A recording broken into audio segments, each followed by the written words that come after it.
নমস্কার বন্ধুরা, সবার আগে চ্যানেলে আপনাকে স্বাগত জানাই। এসআইআর অর্থাৎ স্পেশাল ইন্টেনসিভ রিভিশন নিয়ে বড় আপডেট পাওয়া গেল। যারা এখন বর্তমানে বিদেশে রয়েছেন অর্থাৎ বাইরে রয়েছেন, তারা কিভাবে এসআইআর বা ভোটার কার্ড যাচাইকরণের সমীক্ষা কমপ্লিট করতে পারবেন তা জানানো হলো। পাশাপাশি বন্ধুরা, যে সকল মানুষের ভোটার লিস্ট 2002 সালে নাম নেই, নিজেদেরও নেই, প্লাস বাবা মায়েরও নাম নেই, তারা কি কাগজ দেখাবেন। এখানে একটি গুরুত্বপূর্ণ কথা বলা হয়েছে, পরিবারের যে কোনো দুজন মানুষের কাগজ দেখালেই হবে, মানে তাদের যদি ভোটার লিস্টে নাম থাকে তাহলে আপনারা হয়ে যাবে। তো কাদের নাম দেখাতে হবে, পাশাপাশি এই মুহূর্তে এসআইআর নিয়ে যা যা আপডেট রয়েছে সবটা জানিয়ে দেবো, তাই ভিডিওটি মনোযোগ সহকারে সম্পূর্ণ দেখবেন। এবং মহিলাদের ফর্ম পূরণ করার পদ্ধতি নিয়ে আলোচনা করব, মানে এসআইআর বাংলা ফর্ম কিভাবে আপনারা পূরণ করবেন সেটা জানিয়ে দেবো, তাই ভিডিওটি মনোযোগ সহকারে সম্পূর্ণ দেখতে থাকুন। বন্ধুরা, প্রথমেই আমি আপনাদের খুশির খবর দিয়ে দিই, বিহারে যেভাবে এসআইআর প্রক্রিয়া হয়েছে পশ্চিমবঙ্গে সেভাবে হচ্ছে না। বিহারের তুলনায় নিয়ম আরও সহজ করা হয়েছে, কারণ নির্বাচন কমিশন এখন বর্তমানে প্রচুর চাপে রয়েছে, যার কারণে এখন প্রায় 16 দফা এসআইআর নতুন নিয়ম জারি করা হয়েছে। আমরা প্রথমেই জানব যে সকল মানুষ বিদেশে রয়েছেন তারা কিভাবে এসআইআর প্রক্রিয়া সম্পন্ন করতে পারবেন। আপনাদের খুশির খবর দিয়ে রাখি, আপনি বিদেশে থেকেও করতে পারবেন কাজটি। প্রথম হচ্ছে অনলাইনের মাধ্যমে করতে পারবেন, দ্বিতীয়ত হচ্ছে অফলাইনের মাধ্যমে সরাসরি ফর্ম ফিল আপের মাধ্যমে করতে পারবেন। তবে ফর্ম ফিল আপ আপনি তো আর করতে পারবেন না, কারণ আপনি বিদেশে রয়েছেন। সই বা সেই ফর্মে কে করবে সবটাই জানাবো, তাই ভিডিওটি প্রথমে দেখতে থাকুন। প্রথমে আমরা দেখে নিই বিদেশে যারা রয়েছেন তারা এসআইআর প্রক্রিয়া কীভাবে সম্পন্ন করবেন। তো বন্ধুরা, এখানে যে আপনারা 9 এবং 10 নম্বর যে পয়েন্টটা দেখছেন, এইখানে ভালো করে মনোযোগ দিন। কি বলেছে দেখুন, আপনার ভোটার কার্ড আছে, মানে ভোটার লিস্টেও নাম রয়েছে, তাই তো। এবার যেসব ভোটার বর্তমানে বিদেশে রয়েছেন বা বাইরে রয়েছেন তাদের জন্য অনলাইন প্রসেসের মাধ্যমে আপনারা ফর্ম ফিল আপ করতে পারবেন। দেখুন এখানে তারিখও বলে দিয়েছে, 8ই নভেম্বর তারিখ থেকে শুরু করে 8ই ডিসেম্বর তারিখ পর্যন্ত, মানে এই এক মাসের মধ্যে সরাসরি পশ্চিমবঙ্গের সিইও ওয়েবসাইটে গিয়ে তারা এনুমারেশনের ফর্ম পূরণ করতে পারবেন। মানে অনলাইনের মাধ্যমে আপনারা বাড়িতে বসেই এই ফর্ম ফিল আপ করতে পারবেন, এবং যারা বিদেশে রয়েছেন তারাও যদি চেষ্টা করেন তাহলে অনলাইন থেকে করে নিতে পারবেন। তাহলে কি হলো, 8ই নভেম্বর তারিখ থেকে শুরু করে 8ই ডিসেম্বর তারিখের মধ্যে আপনারা অনলাইনের মাধ্যমে সরাসরি ফর্ম পূরণ করতে পারছেন এসআইআর এ।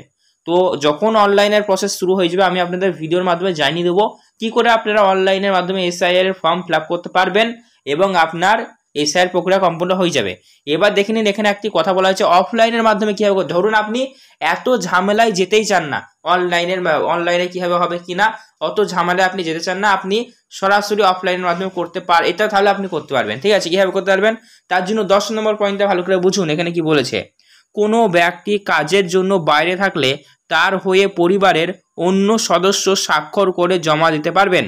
তাহলে এখানে স্পষ্টভাবে বলে দিচ্ছে, কোনো ব্যক্তি যদি কাজের সূত্রে বাইরে থাকে তাহলে তার পরিবারের লোকই সেই এনুমারেশন ফর্ম বা এসআইআর ফর্ম পূরণ করে সিগনেচার করে দিতে পারে। তবে যে সিগনেচার করবে সে আপনার খুবই রিলেটিভ বা সম্পর্কে ঘনিষ্ঠ কই হতে হবে। ধরুন আপনার ছেলে হয়তো বিদেশে আছে, আপনি বাবা বা আপনি মা সই করছেন, বা হয়তো আপনার ধরুন বিদেশে যিনি রয়েছেন তিনি আপনার সম্পর্কে বাবা হন, আপনি অ্যাডাল্ট, তাহলে সেক্ষেত্রে আপনি সই করতে পারবেন, বা আপনার স্ত্রীও সই করতে পারে, মানে খুব ঘনিষ্ঠ সম্পর্কে রয়েছেন তিনারাই সই করতে পারবেন। আর সই করবার সময় অবশ্যই সই করে সম্পর্কর কি রয়েছে, রিলেশনশিপ কি রয়েছে আপনার সাথে, যার ফর্ম আপনি ফিল আপ করলেন এবং আপনি সিগনেচার করছেন তার সম্পর্ক কি সেটাও কিন্তু আপনাকে উল্লেখ করতে হবে। তার জন্যই বলেছে, তবে স্বাক্ষরকারীকে লিখে দিতে হবে আবেদনকারীর নাম এবং তার সঙ্গে সম্পর্ক, স্পষ্টভাবে বলে দিয়েছে। তাহলে আমি আপনাদেরকে অবশ্যই বোঝাতে পারলাম যারা বর্তমানে বিদেশে রয়েছেন বা বাইরে রয়েছেন তাদের এসআইআর ফর্ম কীভাবে ফিল আপ করতে হবে, বা অনলাইন বা অফলাইন দুই প্রসেসই রয়েছে যা আমি আপনাদের জানালাম। তো অবশ্যই আপনাদেরকে বলবো ভিডিও ভালো লাগলে লাইক করুন। এই মুহূর্তে এসআইআর নিয়ে যে সমস্ত 16 দফা নিয়ম জারি হয়েছে, নির্বাচন কমিশন অফ ইন্ডিয়া 16 দফা যে নিয়মটি জারি করেছে তার মধ্যে এই দুটো নিয়ম থাকলো, যারা বিদেশে রয়েছেন তাদের জন্য খুশির খবর। আর আমি আপনাদের এই কথা বলে রাখি, সেকেন্ড আপডেট যেটা আমি আপনাদের দিব সেটা হলো, আপনার ধরুন 2002 সালের ভোটার লিস্টে নাম নাই, আপনার মা বাবারও নাই, তাহলেও আপনি আপনার পরিবারের দুজন মানুষের কথা বলা হয়েছে, তাদের নাম যদি 2002 সালের ভোটার লিস্টে থাকে তাহলে সেটি দেখিয়ে আপনি এসআইআর বা স্পেশাল ইন্টেনসিভ রিভিশন প্রক্রিয়ায় আপনার ভোটার কার্ডটি যাচাইকরণ করে নিতে পারবেন। চলুন এই আপডেটটা আমি আপনাদেরকে এবার দেখিয়ে দিচ্ছি, ঠিক আছে? তাই ভিডিওটি মনোযোগ সহকারে দেখতে থাকুন। দেখুন, এইটি বুঝবার জন্য আমরা 5 এবং 6 নম্বর পয়েন্টটিকে ভালো করে বুঝবো। ধরুন আপনার ভোটার 2000 লিস্টে নাম নাই, 2002 সালের লিস্টে নাম নাই, আপনার পিতামাতারও নাই, তো সেক্ষেত্রে যেই দুজন পরিবারের ব্যক্তির কথা বলা হয়েছে তেনারা হলো ঠাকুরদা ঠাকুমা, মানে দিদা আর দাদু, ঠিক আছে? এনাদের নাম যদি থাকে তাহলে 2002 সালের লিস্টে, তাহলে আপনি এনাদের ভোটার লিস্টের জেরক্স কপি জমা করতে পারবেন। আর অবশ্যই যখন জমা করবেন তখন বিএলও অফিসাররা সেটা যাচাইকরণ করে নেবে আপনি আপনার পরিবারের দাদু দিদা বা যার নামটা দিলেন আর কি, দুজন ব্যক্তি, তার সাথে আপনার সম্পর্কটা সঠিক কিনা, মানে সত্যি আপনার দাদু দিদা হচ্ছে কিনা সেটা তারা যাচাইকরণ করে নেবে, ঠিক আছে? এইভাবে আপনি ভোটার লিস্টে যে নাম না থাকে আপনার পিতামাতা, তাহলে ভেরিফিকেশনটা করতে পারবেন, ঠিক আছে? তো চলুন এবার ইলেকশন কমিশন অফ ইন্ডিয়ার তরফ থেকে যেই 16 দফার নিয়মের কথা বলা হয়েছে সেই নিয়মগুলো আমরা একে একে একটু দেখে নিই, তাহলে আপনাদের হয়তো কাজে আসবে। দেখুন, এখানে 1 নম্বর পয়েন্টে বলেছে, আপনারা ভিডিওতে দেখতে থাকুন, খুবই গুরুত্বপূর্ণ। বিএলওদের নাম, মোবাইল নম্বর সব বুথে লিখে দেওয়া হবে। এছাড়াও সিইও বা জেলা শাসকের ওয়েবসাইটে গেলে জানা যাবে বিএলওদের নাম ও মোবাইল নম্বর, স্থানীয়ভাবে প্রচার হবে। তাহলে যেই বিএলও অফিসার আপনার এলাকায় এই এসআইআর প্রক্রিয়াটি সম্পন্ন করাবেন, ফর্ম বিলি করবেন এবং ফর্ম সংগ্রহ করবেন, তার মোবাইল নাম্বার এবং তার ডিটেলস ওয়েবসাইটে আপনারা জেলা শাসকের পেয়ে যাবেন এবং স্থানীয়ভাবে প্রচারও করে দেবেন। মানে আপনি আপনার গ্রামের দেখবেন, গ্রামে বা শহরে যেখানে আপনি রয়েছেন সেখান থেকে আপনি কিন্তু সে বিএলও অফিসারের সমস্ত ডিটেলস পেয়ে যাবেন। কারণ বিএলও অফিসাররা আইডেন্টি কার্ড নিয়েও ঘুরবেন, প্রত্যেকটি জেলা শাসকের ওয়েবসাইটে থাকবে, বা আপনি সম্পূর্ণ ডিটেলসটা পেয়ে যাবেন, যাতে আপনি আপনার বিএলও অফিসারকে ফোন করে যদি আপনার কোনো সমস্যা হয় সেই সমস্যার সমাধান করতে পারেন। তার জন্য বিএলও অফিসারের সমস্ত ডিটেলস আপনার কাছে থাকবে। পরবর্তী 2 নম্বর পয়েন্টে দেখুন কি বলছে, বর্তমান ভোটার তালিকায় যাদের নাম রয়েছে তাদের প্রত্যেকের কাছে এনুমারেশন ফর্ম যাবে। যাদেরই ভোটার কার্ড রয়েছে তাদেরই ভোটার লিস্টে নাম রয়েছে, যাদেরই ভোটার লিস্টে নাম রয়েছে তাদের সবার কাছে এনুমারেশন ফর্ম বা এসআইআর এর ফর্ম পৌঁছে দেবেন বিএলও অফিসাররা। 3 নম্বর পয়েন্টে দেখুন কি বলছে, প্রতিটি ভোটারের কাছে ছবি, মানে বুথ নম্বর 56 দুটি ফর্ম যাবে।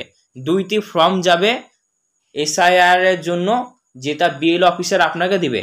সেই ফর্ম দুটিতে আপনার ছবি, আপনার বুথের নাম, পার্ট নম্বর সব কিছু কিন্তু উল্লেখ থাকবে, ঠিক আছে? 4 নম্বর পয়েন্টে দেখুন কি বলছে, ভোটারের দেখা না পেলে বাড়ির লেটার বক্সে বা দরজার ফাঁকে ঢুকিয়ে দিতে আসতে হবে বিএলও অফিসারদের সেই ফর্ম। ধরুন বিএলও অফিসার যখন আপনার বাড়ি গিয়েছে ফর্ম দিতে, আপনি ছিলেন না, তাহলে সেক্ষেত্রে আপনার বাড়ির দরজার ফাঁক দিয়ে হোক বা আপনার বাড়ির দরজার সামনে যদি কোনো রকমের লেটার বাক্স থাকে সেখানে তারা কিন্তু বুঝিয়ে দিয়ে আসবেন, ঠিক আছে? মানে এটা তার দায়িত্ব আপনার বাড়িতে ফর্মটা পৌঁছে দেওয়া, সে যে কোনো রকমভাবে আপনার বাড়িতে সে ফর্মটি পৌঁছে দিবে। তারপরে দেখুন পরবর্তী আপডেট বলা হয়েছে, ফর্ম জমা দেওয়ার সময় কোনো নথি দিতে হবে না, তবে ফর্ম 2002 এর মানে যে সকল ব্যক্তিদের কোনো রকমের ডকুমেন্ট দিতে হবে না তারা হলো 2002 সালে আপনার ফ্যামিলির পিতা মাতা বা দাদু দিদা কারো যদি নাম থাকে সেটা আপনি দিয়ে দেবেন, তাহলে কিন্তু হয়ে যাবে, কোনো কাগজ লাগবে না। তাহলে ভোটার লিস্টে আপনি দিয়ে দিচ্ছেন ভেরিফাইড, তাই না? তার পরবর্তী দেখুন 7 নম্বর পয়েন্টে কি বলা হচ্ছে, প্রতিটি এনুমারেশন ফর্মে লেখা রয়েছে আবেদনকারীর সমস্ত তথ্য যাচাই করে নিয়েছি। যখন আপনাকে এনুমারেশন ফর্ম বা এসআইআর ফর্মটি দিবে তখন আপনি আপনার নিজের মতন করে সবটা যাচাইকরণ করে নেবেন, আপনার নাম সবকিছু সঠিক রয়েছে কিনা। ধরুন হতেই পারে যে অন্য কারোর ফর্ম আপনাকে দিয়ে দিল, তো সেক্ষেত্রে একটা বিভ্রান্তির বিষয়, তাই না? তাই অবশ্যই আপনি ফর্ম নেওয়ার সময় ভালো করে বুঝে নেবেন এটা আপনার ফর্ম কিনা, আপনার সমস্ত ডিটেলস সেখানে সঠিক রয়েছে কিনা ভালোভাবে বুঝে নেবেন। তার পরবর্তী দেখুন কি বলেছে, বিএলও অফিসার আপনাকে 2খানা ফর্ম দিবেন। সে ফর্মটির মধ্যে আপনি ফর্মটি সংগ্রহ করে যে সঙ্গে সঙ্গে আমাকে ফিল আপ করে জমা দিতে হবে তা কিন্তু নয়, আপনি রেখে দিলেন, 2 দিন পর দিলেন, 3 দিন পর দিলেন, আপনার ব্যাপার। আর বিএলও অফিসাররা আপনাদের বাড়ি বারবার যাবে সে ফর্ম সংগ্রহ করতে, ঠিক আছে? এটা তাদের কাজ। তো অবশ্যই আপনি সময় নিয়ে ফর্ম ফিল আপ করবেন। যে কোনো 2টি ফর্ম আপনাকে দিবে, সেই ফর্ম 2টির মধ্যে প্রথমটিতে আপনি লিখে জমা করবেন, আর একটি ফর্মে বিএলও অফিসাররাই আপনাকে সিগনেচার করে দিয়ে দেবে, আপনার রিসিপ্ট কপি হিসেবে কিন্তু সেটা আপনার কাছে থাকবে। তার পরবর্তী আপডেটে দেখুন বলা হচ্ছে, যেই আপডেটটা আমি দিলাম যে যারা বিদেশে রয়েছে তাদের ফর্ম কীভাবে পূরণ হবে। এর পরবর্তী আপডেট দেখুন কি বলছে, এনুমারেশন ফর্ম জমা দিলেই খসড়া ভোটার তালিকায় নাম উঠবে, জমা না দিলে ভোটার তালিকায় নাম ওঠার সুযোগ নেই। ধরুন আপনি ফর্ম নিলেন, ফর্মটা ফিল আপ করে জমাই দিলেন না, তাহলে সেক্ষেত্রে আপনার ভোটার লিস্ট থেকে নাম বাদ চলে যাবে। তাই অবশ্যই মনে করে আপনাকে ফর্মটা জমা করতেই হবে অতি অবশ্যই, ভুলে গেলে কিন্তু চলবে না।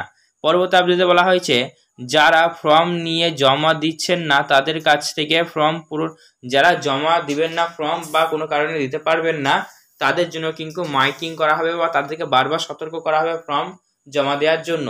তারপরেও যদি না দেন তাহলে সেক্ষেত্রেও কিন্তু আপনার সুযোগ রয়েছে, সুযোগ নাই তা নয় কিন্তু। দেখতে থাকুন বলছি। তার পরবর্তী 13 নম্বর পয়েন্টে দেখুন কি বলছে, যাদের 2002 এর ভোটার তালিকায় কোনো লিঙ্ক পাওয়া যায়নি তাদের ERO বা ARO শুনানিতে ডাকা হবে। যাদের 2002 সালে কোনো রকমের নাম পাওয়া যায়নি তাদের এখানে ডাকা হবে, 7 দিন সময় দেওয়া হবে শুনানির সব নথি হাতে, মানে যা যা কাগজ বলা হবে সে শুনানিতে যদি দেখাতে পারেন তাহলে অবশ্যই আপনার ভেরিফাইড হয়ে যাবে। তারপরে খসড়া তালিকা প্রকাশের পর দাবি ও আপত্তি শোনার জন্য 54 দিন সময় থাকবে। ধরুন ফর্ম পূরণের পর খসড়া তালিকা প্রকাশ হবে, মানে যেটা খসড়া আর কি, মানে ফাইনাল নয়, সেটা প্রকাশ হবে। প্রকাশ হওয়ার 54 দিনের মধ্যে কিন্তু আপনি যদি আপনার কোনো মন্তব্য থাকে, আপনার আপত্তি যদি কোনো কিছু বিষয় নিয়ে থাকে, আপনি অভিযোগ জানাতে পারেন। তারপর 15 নম্বর পয়েন্টে দেখুন বলেছে, 7ই ফেব্রুয়ারি ভোটার তালিকা প্রকাশের পর দেখা যায় ধরুন ফাইনাল তালিকা প্রকাশ হয়ে গিয়েছে, তারপরে হয়তো আপনার নাম নেই, তাহলে সেক্ষেত্রেও আপনার হাত রয়েছে, আপনি জেলা শাসকের অফিসে গিয়ে অবশ্যই আবেদন জানাতে পারেন, তাহলে কিন্তু পরবর্তীকালে আবার আপডেট হবে। তারপর ভোটার তালিকায় নাম তোলার জন্য আবেদন জানাতে হবে। নির্বাচন মাননীয় পত্র জমা দেওয়ার সময় শেষ পর্যন্ত আপনার আবেদন, মানে এই ইলেকশনের আগেই, বিধানসভা নির্বাচনের আগেই কিন্তু তা আপনাকে করতে হবে। তো অবশ্যই আজকের ভিডিও দেখার পর আবারও বলবো, কোনো রকমের প্রশ্ন থাকলে আপনার কমেন্ট বক্সে কমেন্ট করে কিন্তু জানতে পারেন। আর অবশ্যই বলবো ভিডিও ভালো লাগলে লাইক করবেন এবং অতি অবশ্যই আপনারা আমাদের এই চ্যানেলটিকে সাবস্ক্রাইব করবেন, পাশে দেওয়া বেল নোটিফিকেশনটি অল করবেন। ধন্যবাদ ভিডিও সম্পূর্ণ দেখার জন্য। আপনার দিনটি শুভ হোক।